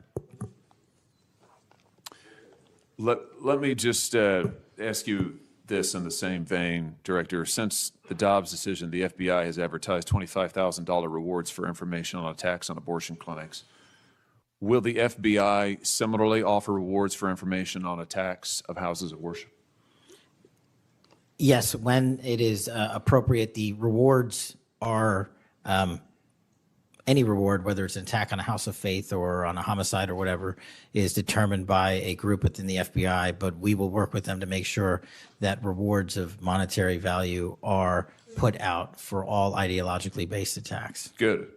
You just rattled off some statistics, which I was glad to hear, about the number of investigations you have open, the incidents you're tracking against Christians, against houses of worship. Let me just ask you if you consider designating a senior official as a liaison to houses of worship, to Christian and other religious organizations, to publish metrics on investigations and arrests related to church attacks, church threats, vandalism, arson, et cetera. Will you set up a system for liaising and then reporting so that everybody can see, this committee and the public can see just how many attacks we're talking about, just what the level of threat and violence is and what the FBI is doing to combat it? Senator, you're speaking my language. The private-public sector partnership on this specific issue, just like the other ones we've talked about, is equally transformative to finding those involved in these criminal activities. And with your assistance, and I would ask you if you're able to identify someone who's an expert in that area, we will work with them. We will take their information because as great as the FBI is, we're only as good as the information we can get, and we don't have the reach that the private sector does in some of these areas. Very good. Happy to help on that. Let me ask you about something specific to the FBI, because sadly, as you know, the FBI, when it comes to anti-religious animus, has been part of the problem before you got to this agency. And I know that you remember the infamous memo generated by the FBI that attempted to recruit informants in houses of worship, in particular in Catholic parishes. Your predecessor testified when this information, I just want to reiterate, this memo became public because of a whistleblower. It was not turned over to this committee. It was not disclosed to this committee. In fact, we were told it didn't exist, and then a whistleblower published it, showing that indeed the FBI had recruited informants, attempted to, into Catholic parishes. Your predecessor then testified, sitting right where you are today, he testified that this, I'm going to quote, was a single product by a single field office, end quote. That was a lie. Because we then had additional whistleblowers come forward and say, no, actually, multiple field offices contributed to the drafting of the report. And indeed, there was a second anti-Catholic memo that the FBI generated. And indeed, those memos were distributed to over 1,000 FBI agents across the country. You know all of this. You and I talked about it when you were here for your confirmation hearing back in January. I just want to follow up and see, have you been able to determine how this memo got written and distributed? How is it that the Federal Bureau of Investigation came to be recruiting informants in Christian churches in this country? Senator, we did dig in, and we are doing our investigation simultaneously with Congress. And just to put it in perspective, we've provided 700 documents on the Richmond Catholic memo specifically to this committee, whereas my predecessor provided 19 pages. And not only that, but we looked into how the source recruitment structure at the FBI was conducted during this time. And we made adjustments and permanent fixes to ensure that sources are not put into houses of worship unless there is an actual ongoing criminal or international terrorism threat. We will not use sources at this FBI to investigate and cull information just for the sake of culling information in houses of worship. Has anybody been fired for this? There have been terminations related to this and resignations. Good. There need to be, because if this is going to be standard at the FBI, nobody can trust the FBI. You want to talk about violating the First Amendment? This has got First Amendment violation written all over it. It's one of the most revolting chapters in the FBI's history. And considering what we're seeing more broadly in terms of the acts of violence against people of faith, this has absolutely got to end, and the FBI has to lead the way. So I count on you to do that, Director. Let me just, in the minute or so that I have remaining, let me just shift gears and ask you about something else you said earlier. You said that protecting our youth is maybe the FBI's top priority. It's great to hear. Let me ask you about the role of AI chatbots in that, which you've talked about a little bit already today. Are you investigating any cases of AI-generated child sex abuse material? You issued a PSA earlier this year warning that synthetic child sex abuse material, that's where the AI generates it using maybe a real kid's image, but then generates sex material, sex abuse material. You warned that that was illegal under federal law. Is the FBI investigating any instances of this synthetic CSAM material generated by AI that you can speak to? We are investigating dozens of those matters because, let me just say this, as far as the FBI is concerned, generative AI that produces CSAM, child sexual abuse material, under our investigative authorities is treated as equally as if it were actual child sexual abuse material. There's no difference for me and the FBI on this. Let me just ask you one other thing in this vein. I'm sure you've seen the reporting that Meta's AI rules, their own internal guidelines, allowed their chatbots to have sensual, that's their word, sensual conversations with children.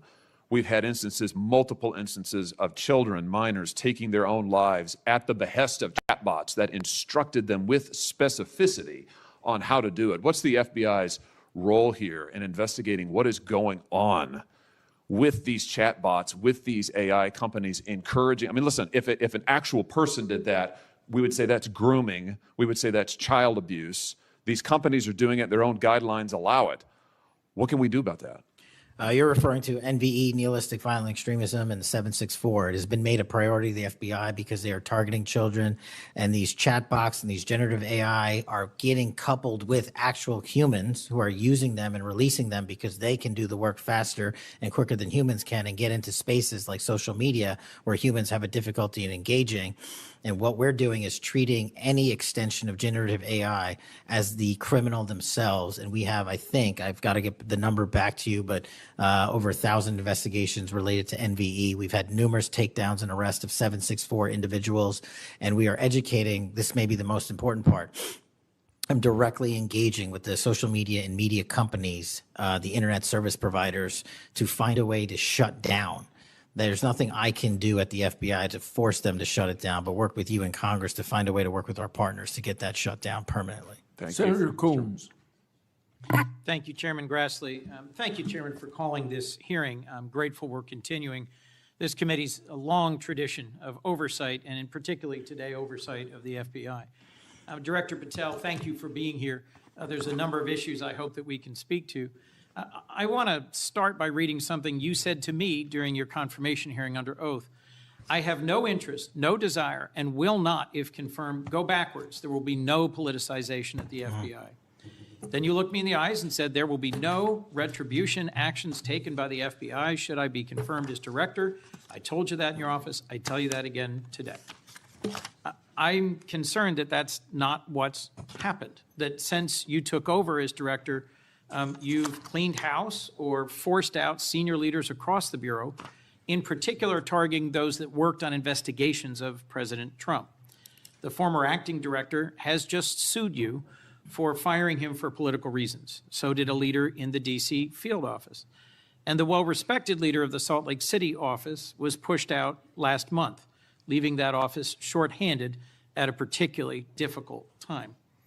I'm worried that these actions compromise the Bureau's ability to keep Americans safe. Hundreds of agents have resigned. You are lowering application standards to fill vacancies.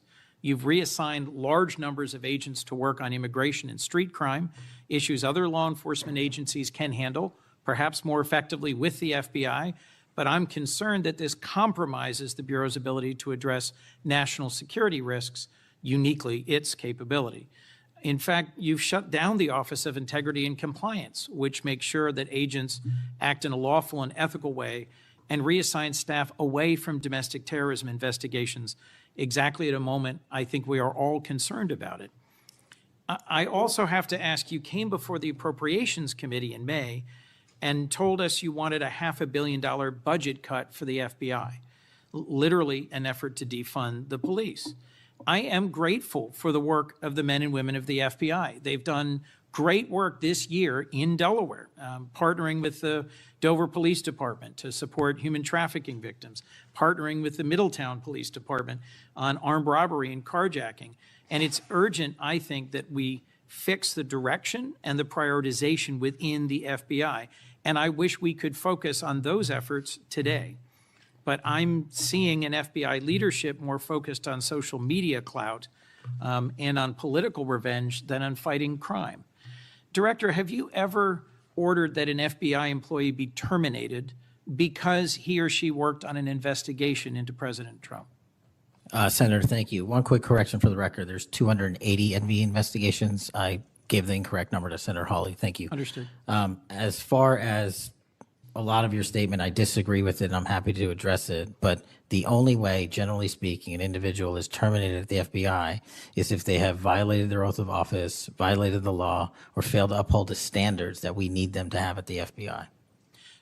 So those who say that they've been fired because of working on investigations into President Trump are lying or misrepresenting? Well, those matters are alleged in litigation, which is ongoing, so I can't comment on those specifically. Could you comment on why you fired former acting FBI Director Driscoll? I can't because it's ongoing litigation. Could you say now definitively under oath that the rank and file agents who were assigned to work January 6 cases will not be terminated because that's what they were assigned to do? I've said it before and I've said it again. Your case assignment, as I was given case assignments when I was a young prosecutor, does not dictate your career or your termination. Thank you. Then let me go to the appropriations question. In May, you testified before the subcommittee on which I serve, defending the president's request that we slash the FBI's budget by about $500 million. The day before, you testified the opposite in front of the House. Where are we in terms of the budget request? Senator Graham earlier said if you're requesting more funding for more agents, let us know. We're nearing the end of the fiscal year. In front of the committee on which I serve here in the Senate, your request was for a reduction of hundreds of millions of dollars. Where are we? Where we are in the budget cycle is we at the FBI are in support of the president's budget, and we are in support of eliminating waste, fraud, and abuse. We've already identified tens of millions of dollars of duplicative contracts that the FBI was spending on software and private sector engagements. We've also identified duplicative workloads. So we are transitioning those folks out of doing the same thing twice over and into the field. And that's my focus right now. And the move of the FBI headquarters is also going to save the FBI $3.5 billion in the American taxpayers. So we're focused on eliminating waste, fraud, and abuse. And as I told Senator Graham, if I'll go back and talk to my team, and if we need more, we'll let you know. Are you planning any additional reductions in force, Director? No. How many vacancies are you currently trying to fill within the agency? In terms of the 1811 ranks, there's a few hundred open vacancies that we have funded. And so we're filling all of those with our hybrid 1811 program and our new recruitment program, and I think a lesser amount of IAs and SOS. So if hundreds of agents have retired or taken the fork in the road offer, and you have vacancies, but you're requesting $500 million less, how does having fewer FBI agents help you tackle violent crime and address our national security issues? Just to put it in perspective, cybersecurity Senator, issues? sorry, I didn't mean to cut you off. If we had this $500 million, we've done the math. It would take us 14 years to onboard every vacancy that's on the books currently at the FBI because we can't hire these folks and train them overnight. It's a years-long process. So we are currently focused on recruiting the best and filling the positions to the best of our needs. And we, even if we had this extra money, wouldn't be able to hire them overnight. We're looking for where the need is greatest, where in the country we need to send them, and how we can change the training requirements, which is why I'm thrilled to have police officers. They might not have a college degree, but they got the street smarts and the cop smarts to become FBI agents, and that's what we want. Let me turn to Section 702. Yes, sir. When you testified in front of the CJS subcommittee, we talked about this issue. You told me you were in favor of reauthorizing FISA Section 702 when it expires next year, Right. so long as the reforms implemented last year, reforms like better training for agents and real consequences for inappropriate searches of Americans' communications were maintained. You also said that you had some ideas about how to make Section 702 better going forward. Can you give me an update on the FBI's implementation of these reforms and the direction you think it should go? Absolutely. I think you're referring to the query process, and if you're not, let me know. But any instance of abuse or mistakes that were made in the query process have now been changed. It used to be you can make multiple mistakes and continue to access the query database system. I've changed that. If you make a mistake, you're immediately sidelined, a review is conducted. And if it was an actual mistake, i.e., there should have been S on the end of that name and there wasn't, then we put you back in. But we have to review those matters. So that's happening. And if there was an intentional mistake, you have no more access to the 702 query system and its database. So we've also done an audit of the entire 702 system and the query databases. And now we are nearly 100% of the audit. And I think we found one or two, I'll have to get back to you, quote unquote mistakes within that system, which are currently being reviewed. Thank you. You had told me in May that you'd send me updated statistics about the Section 702 searches of Americans' data. I haven't received it. When will I get that? I'll work with my team to get that to you, Senator. And frankly, in May, when you were testifying that you were implementing these reforms, you were also closing down the Office of Internal Auditing at the FBI. Now, that was the office created in the first Trump administration to improve the Bureau's compliance with Section 702. How is that working out? How can you continue to advocate for robust civil liberty protections, but shut down the office that was created to enforce those safeguards? Help me understand this. Absolutely, Senator. This is a great example of sort of duplicative work. Both, there was two divisions in the FBI working on this, and all we did was the inspection division, which is the leader in this query system and this audit system, has now been given the single source mandate to conduct these. So the OIA, its elimination is just taking folks who were working there and were experts in it and folded in under the inspection division, and then taking other folks that we didn't need because we had enough manpower and pushing them elsewhere in the FBI. I'm concerned about the rise in threats against members of our judiciary. What are you Yes, sir. doing with the U.S. Marshal Service to help protect our federal judges and with state and local judicial systems to help provide some of the expertise of the FBI in protecting them as well? I share your concern, Senator. We have 35 open investigations, 17 against federal judges, and the remainder against state court judges and threats that they have received. And as you know, federally, there's a specific statute which prohibits that. So we are working up those cases and referring them to prosecution where we can meet the threshold for evidence. In your written testimony, you referenced how counter-UAS legislation expires and we need to resolve the conflict in jurisdiction and authority. I agree, this is an urgent concern. I have heard from state and local law enforcement about it, from the folks responsible for major events, whether it's sports or concerts or public events. Given the tragic increase in political violence, I'm very concerned about the misuse of drones and the potential of there being a catastrophic event. What could we do to address this challenge? Well, obviously, reauthorizing the capabilities that we have under the counter-UAS program. But just to highlight what the FBI is specifically doing, we've been given the mandate to work with DHS to secure not just the Club World Cup that we had, by the way, which occurred in 32 matches across the country without any significant incident, which we're proud of, and we're taking that model for the next World Cup and also the Olympics. But the reason I bring that up is because we pushed out our counter-UAS programs to address the security needs, and that's where our focus is on events like that. Mr. Director, thank you for your testimony. I look forward to working on actually solving criminal problems and reducing the extent to which what we're going back and forth about is more political and partisan point scoring and more actually solving crimes for the American people. Yes, sir. Senator Kennedy. Mr. Director,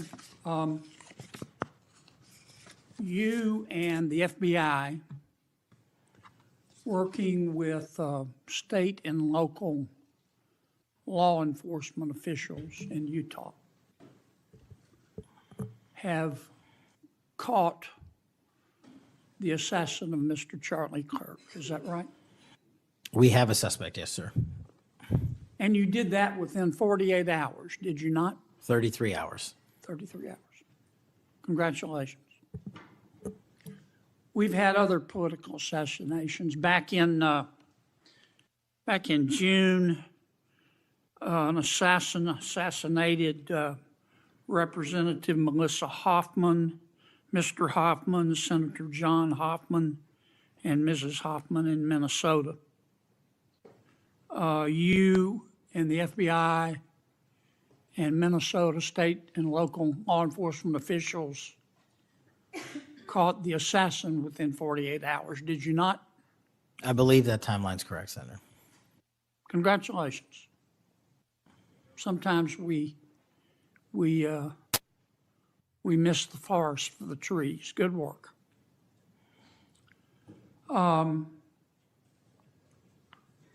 Did Mr. Kirk's assassin act alone? As I've said since the beginning, Senator, it is very much an ongoing investigation, and I can't speak to the state charges. That's for the state to address on their own, but we are providing them with the same investigatory findings reporting the department. And as I noted to Senator, I believe it was Cornyn or Hawley, that there are a number of individuals that are currently being investigated and interrogated, and a number yet to be investigated and interrogated specific to that chat room. So we are very much in our ongoing posture of investigation. So others could have been involved? Yes, sir. Okay. I asked you this last time you were here. Kash, you remember Mr. Peter Strzok and Ms. Lisa Page? Yes, sir. Mr. Strzok was an FBI agent. Ms. Page was an FBI lawyer. They were both very aggressive anti-Trump political activists who allowed their political opinions to affect their work at the FBI. Is that a fair statement? I believe their text messages and their testimony that was secured by the OIG and DOJ speak for themselves. In fact, Mr. Strzok and Ms. Page were having an extramarital affair, and at one point, Ms. Page texted Mr. Strzok, quote, "Trump's not ever going to be president, right? Right?" And Mr. Strzok replied, "No, he won't. We will stop it," end quote.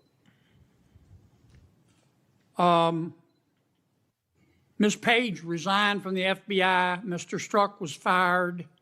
They promptly sued the federal government and the FBI and Justice Department for releasing their emails, which revealed all of this.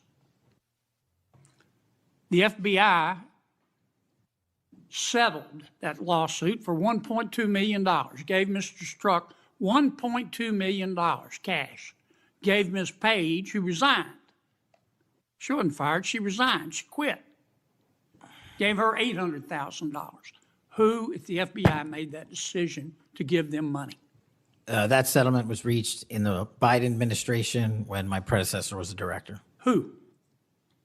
Are you saying that Chris Wray did?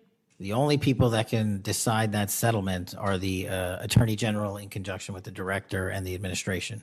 Okay, so you're telling me that Attorney General Garland and Director Wray decided to give them the money? Is Yes, that sir. right? Yes, sir. Okay. Now, when you took over the FBI, did you find instances of where, under the Biden administration, the FBI had weaponized the agency to push the political beliefs of President Biden? Sorry, the last part. When you took over the FBI, did you find instances of where the Biden administration had politicized the FBI to prosecute its political agenda? Well, I won't speak for other people.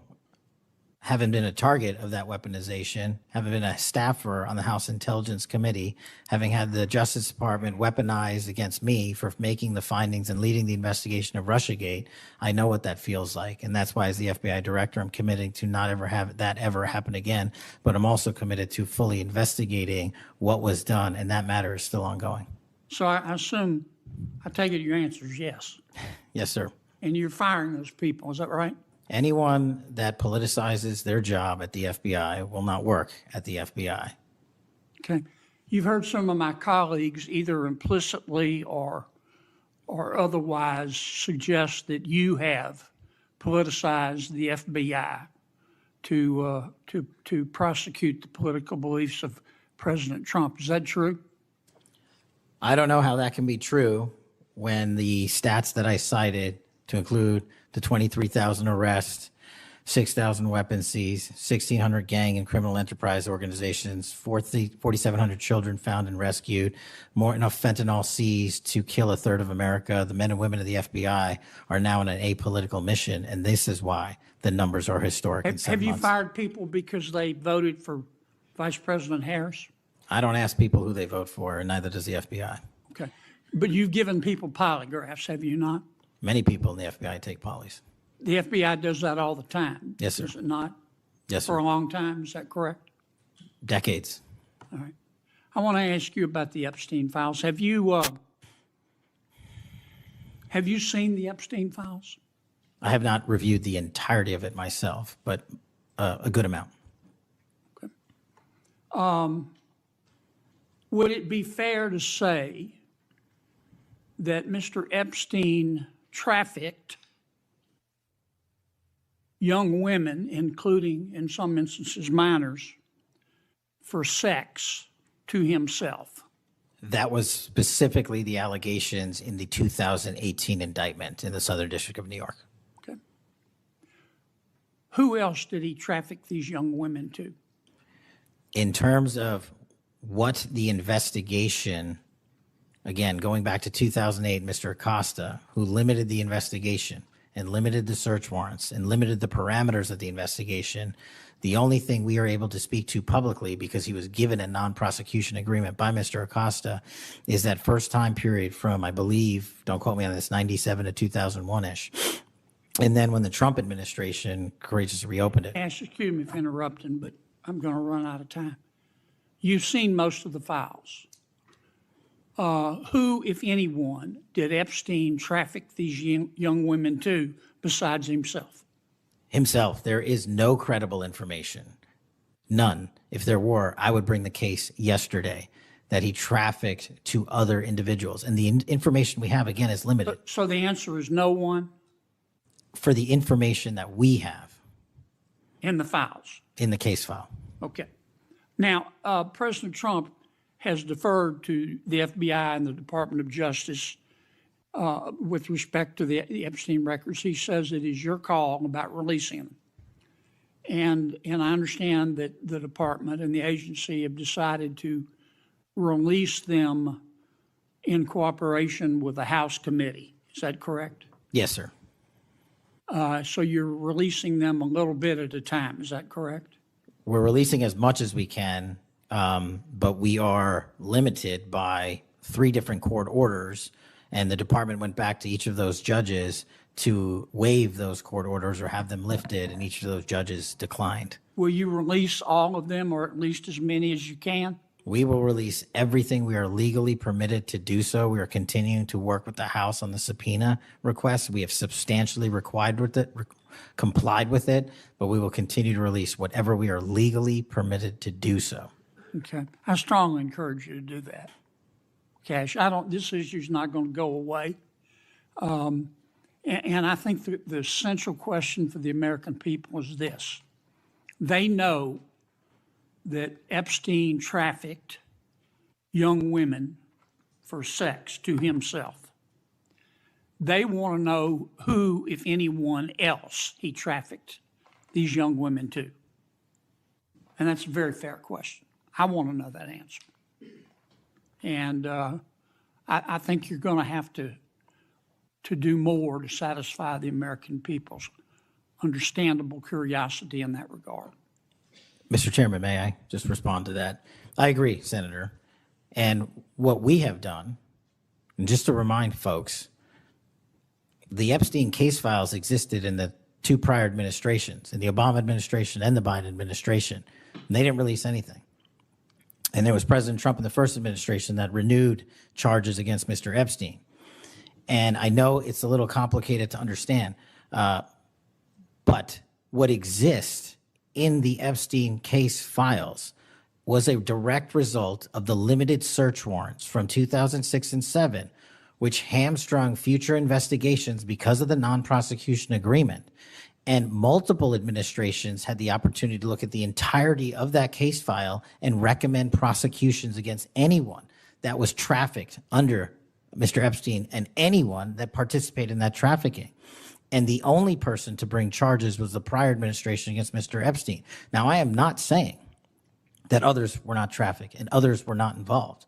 What I am telling you is that based on the information we have, and we have continuously and publicly asked for the public to come forward with more information. If there is, we'll look at it.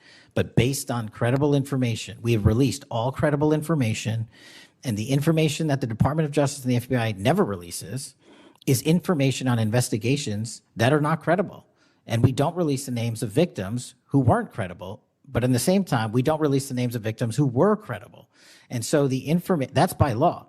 And so the information we are releasing now is historic, and it is also to the maximum capacity that the law allows. And I know that's not going to satisfy many, many, many people.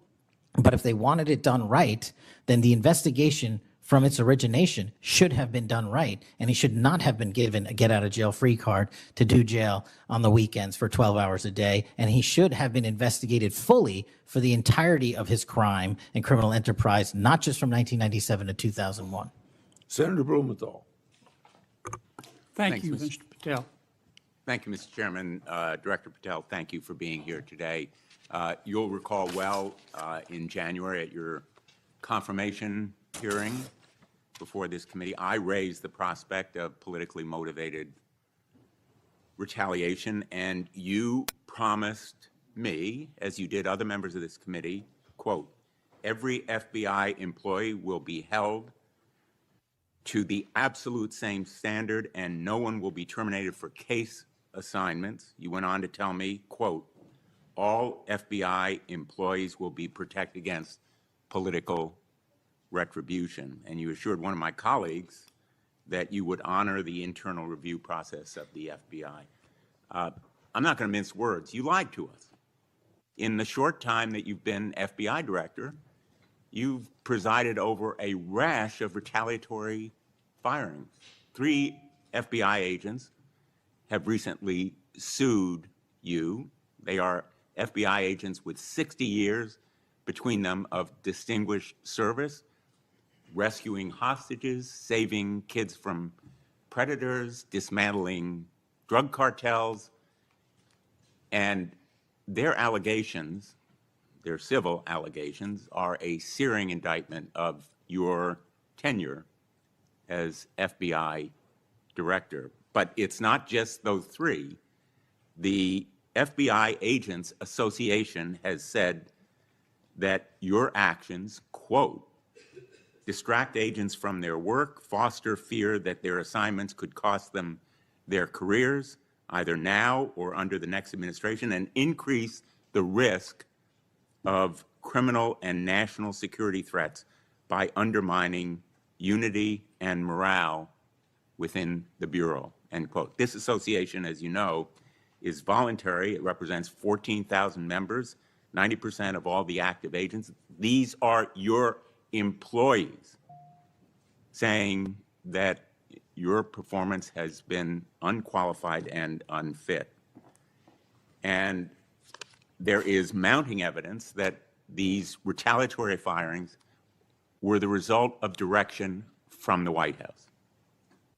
There have been instances in the past history of the Bureau of political interference and political direction from the director's office, but not the kind of institutional interference that we're seeing from the White House right now. I'm going to ask you, has anyone from the White House contacted you about personnel decisions? I completely disagree with your entire premise that I have lied or am misleading the FBI. If I were, the results that I announced today by the men and women of the FBI and the historic records we are doing to keep this country safe would not be possible. The men and women of the FBI are responding to our leadership and this administration's priorities. The only way people get terminated at the FBI is if they fail to meet the muster of the job and their duties. And that is where I will leave it. And you accusing me of lying is something I don't take lightly, but I'm not going to get into a tit for tat with you. Well, let me just ask you to answer my question. Has anyone from the White House contacted you about personnel decisions?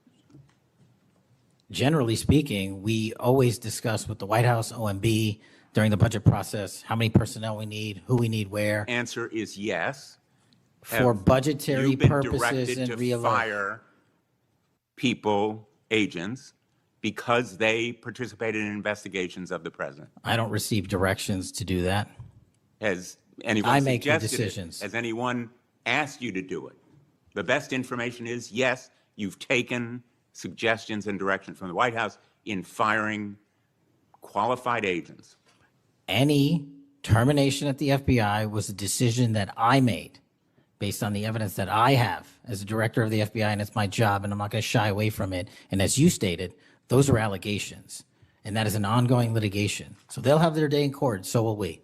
The allegations are not just in that lawsuit, Director Patel, and I think your testimony confirms that, in fact, you've taken direction from the White House in those retaliatory firings. It literally does Because not. you've acknowledged that, in fact, they have been in contact with you about personnel decisions. The Let me White move House has on. been, do not put words in my mouth. We're on the record. The White House, like any administration, contacts its agencies on the budgeting process and where it needs personnel and where the mission priorities are. That always happens. If they didn't do that, they would be abdicating their responsibility to law enforcement. I will always work with my partners in the chain of command at the Department of Justice and the White House to ensure that this FBI is delivering the results we are delivering, to include the lowest murder rate in modern U.S. history, to include the most fentanyl seizures in modern U.S. history, to include the most lives saved and the most children found in modern U.S. history. That is a working FBI. That is not a failing FBI. Let's move on to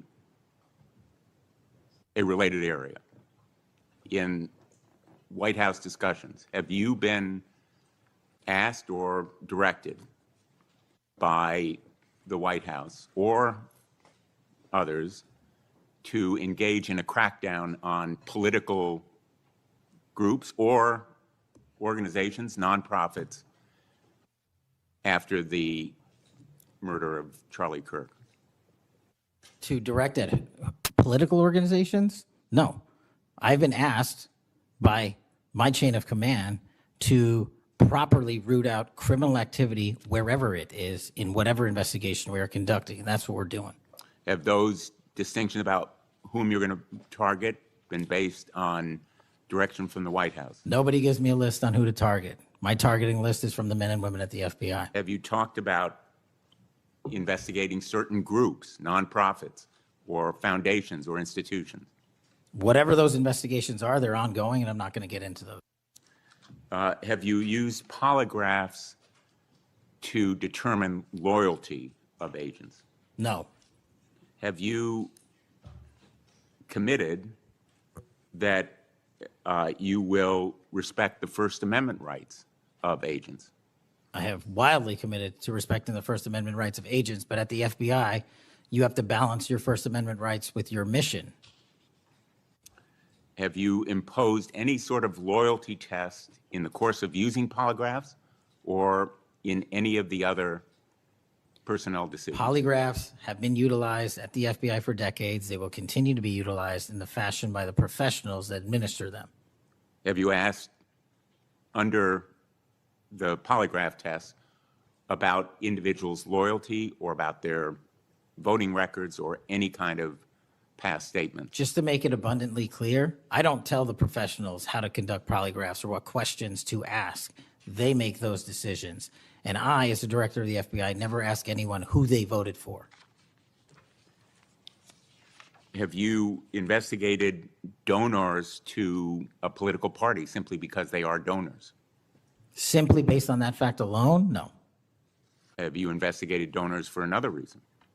Many donors may be involved in criminal enterprises and criminal activities, and those individuals will be investigated. Can you commit to make public the Epstein files that so far have not been released, if this committee is able to review them on a classified basis? I think this is an important distinction. The Epstein case file is not classified, to my understanding. So we are providing what we legally can, and we are going to give Congress what we are legally permitted to do so to the maximum extent of the law. Will you enable the chairman and the ranking member to review them on a classified basis? That doesn't make any sense. If the material in the Epstein file is not classified, there is no basis for a Well, it classified would review. protect the confidentiality of them if they were able to review them on a classified basis. If anyone in this room can get the multiple district court judges to lift their court protective orders in the ceilings, we will happily provide you with more information. Are you in favor of merging the DEA and the ATF? That's not something for me to comment on. Well, those agencies work with you, don't they? With me, not for me. Are you in favor of orienting the FBI toward a national police function as opposed to the enforcement of federal law? The FBI does enforce federal law across the country. That's what we do. But isn't it a fact that you have told the leadership of the FBI that you view it as moving toward a local and state police function? No, we are prioritizing working with our local and state partners, and they will tell you that that has never happened with this much engagement in the history that they have been serving as local law enforcement officers. I believe local cops are the best intelligence source and the best understanding of their communities, and I folded in my FBI agents under that direction to work with them to get the job done. Thank you, Mr. Chairman. For the fourth time today, I want to remind people that my oversight has made clear that Director Wray's FBI was politicized. I've released a trove of records to prove it, not only today, but in past days. I've also said some FBI personnel who have been fired, retaliated against my whistleblowers, and I don't remember my Democratic colleagues defending my whistleblowers when their careers were ruined. Senator Schmidt. Thank you, Mr. Chairman. Before I get into the thrust of my comments and questions, Director, I want to thank you.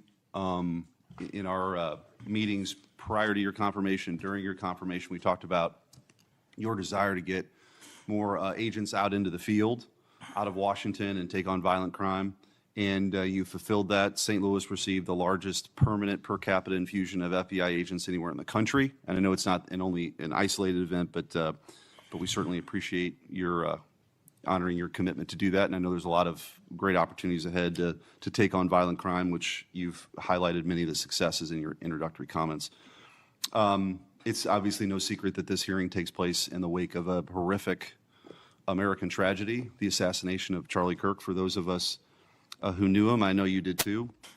It's still sort of difficult to put into words what a tragic loss that is, not just for his family, but for our country, for free speech, for a belief that we can have a free exchange of ideas. And he was quite literally shot in the throat in an attempt to silence him and take his life.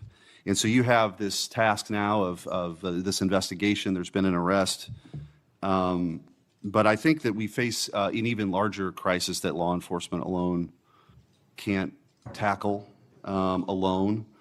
It's a crisis that is culminated in the assassination of Charlie.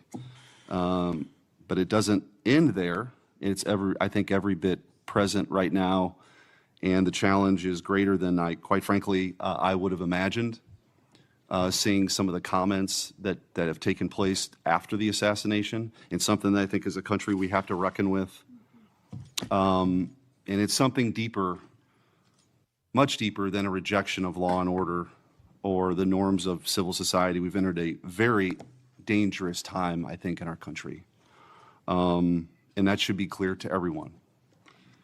Political violence is a sign of a deep and corrosive sickness in any society. But in America today, the problem is just not political violence in the abstract. It is the specific kind of political violence which is overwhelmingly driven by a specific set of actors and groups. None of this emerged out of thin air. Over the past week, leaders from across the political spectrum have come out and forcefully condemned Charlie's murder and political violence more broadly. For that, we're all very grateful. We should be grateful.